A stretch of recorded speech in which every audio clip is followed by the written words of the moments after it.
We learned about 12 weeks that she was missing one of her legs, but had a foot sticking out of her hip, and that was on the right side.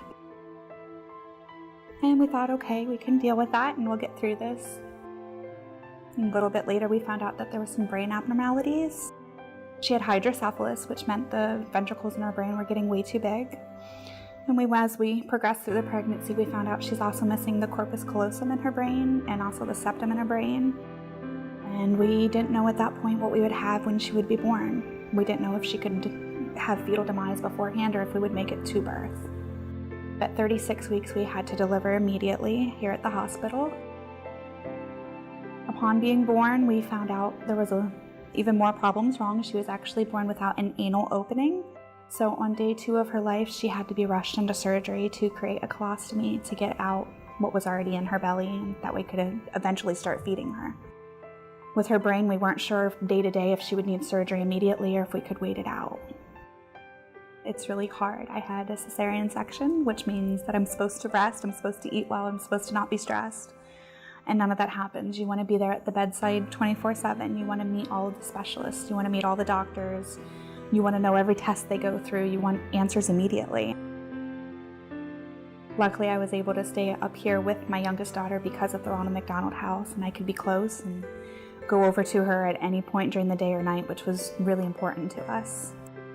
You don't know what's going to happen at 2 o'clock in the morning that you might have to rush over to the hospital. Whereas anywhere else, you're going to be miles away and you can't really come and go. It provided me a place to sleep.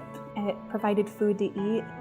No matter what time I came in the house, whether it be 8 o'clock in the morning or 2 o'clock in the morning, either there was something hot and ready right there in the middle for me to eat, or the pantries are stocked. They provide us refrigerator space so I can go and get all the necessities that I want.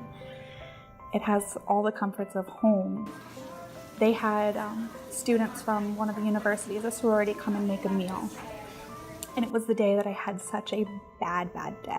She had turned a month old, and here we were, not at home. And I was sitting in my room, and I didn't want to go anywhere. And sitting in my room, I could smell something, and it smelled like home. And they had made chicken baked with Italian dressing. And that's what I make my family at home. I can't even put into words how much that meant. And it was just some college girls that decided on their own terms, we're gonna go help these people that we don't know. We don't even get to see them because we're in and out all hours of the night. The Ronald McDonald House room is not a cold, sterile hospital environment. If you don't want to leave the hospital campus and you just want to go 1 floor up and make something really quick, you can eat it and go back down. Couches and chairs and carpet, and a very large kitchen that's stocked with food. You think that you're in a living room, not the hospital waiting room, which is a big deal.